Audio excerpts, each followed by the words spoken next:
ایک زمانے کی بات ہے، مشرق کی ایک دور دراز سلطنت میں ایک بادشاہ رہتا تھا۔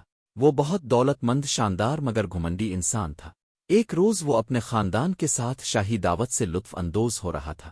خوشی کے عالم میں اس نے اپنی تینوں بیٹیوں سے کہا، میری پیاری شہزادیوں، زندگی کا بھرپور لطف لو۔ تم خوش نصیب ہو کیونکہ تم میری بیٹیاں ہو۔ قسمت نے تمہیں مجھ سے جوڑا ہے، یہی تمہاری سب سے بڑی خوش قسمتی ہے۔ بڑی بیٹی نے عاجزی سے کہا، جی ابا حضور، واقعی ہم خوش نصیب ہیں کیونکہ ہم اب کی بیٹیاں ہیں۔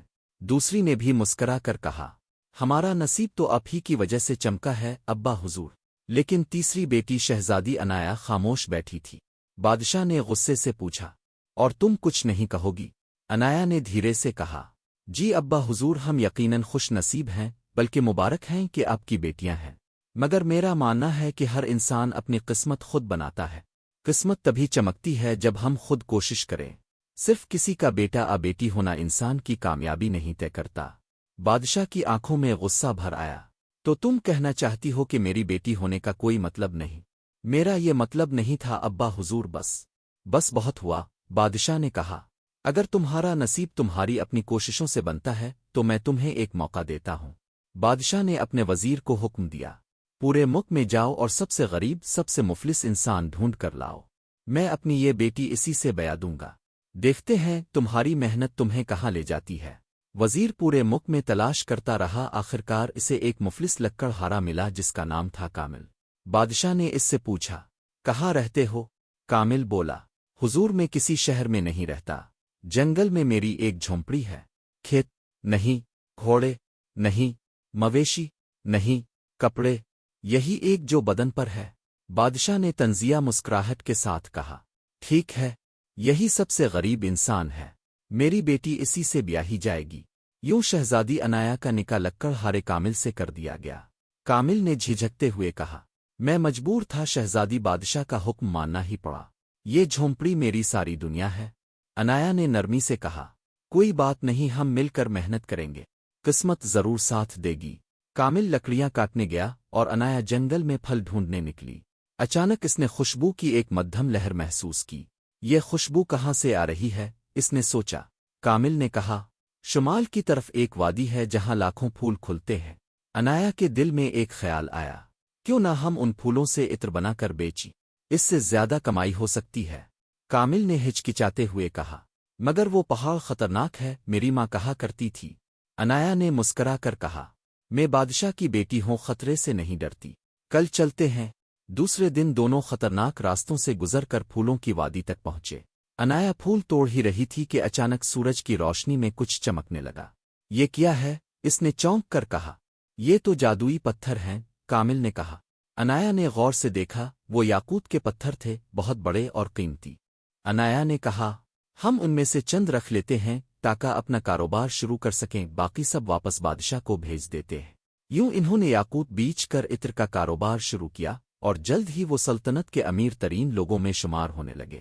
جب بادشاہ کو خبر ملی تو اس نے حیرت سے کہا، میں نے تو غریب سے شادی کروائی تھی، یہ امیر کیسے بن گئے؟ وزیر نے کہا، حضور یہ سب شہزادی کی محنت اور تدبیر کا نتیجہ ہے۔ شہزادی اکثر اداس رہتی تھی۔ کامل نے پوچھا، کیا ہوا عنایا؟ تم غمگین کیوں ہو؟ مجھے اپنے والد کی یاد آتی ہے، کاش وہ مجھ سے ناراض نہ ہوتے۔ کامل نے کہا، فکر نہ کرو، قسمت تم پر جلد ہی مہربان ہوگی۔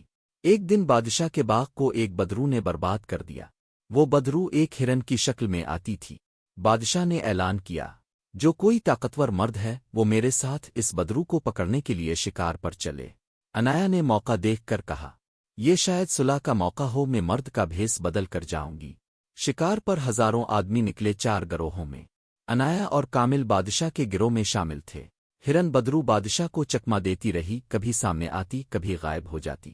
آخر بادشاہ تھک کر ایک برگد کے درخت کے نیچے سو گیا۔ کامل نے سرگوشی کی، یہ درخت بدروحوں کا مسکن ہے، ہمیں جاگنا چاہیے، رات کو یہ خود باتیں کرتی ہے۔ رات میں واقعی بدرو کی آواز آئی، صبح سورج چڑھے گا تو میں اس درخت کی ٹہنی بادشاہ پر گرا دوں گی، اگر وہ بچ گیا تو پل توڑ دوں گی، اگر پھر بھی بچ گیا تو محل کی محراب گراہے گی، پھر اس کا پانی زہر کر دوں گی اور آخر میں خود اس کی جان لینے آؤں گی۔ کامل اور عنایا نے سب سن لیا۔ صبح جب بادشاہ نے گھوڑا دوڑایا، انایا نے چپکے سے اس کے گھوڑے پر خود بیٹھ کر پہلا وار اپنے اوپر لے لیا۔ درخت کی شاخ گری مگر وہ بچ گئی۔ پھر جب پل پر پہنچے، انایا نے پتھر پھینک دیا تاکہ بدرو سمجھے بادشاہ گزر گیا، اور اس نے پل توڑ دیا۔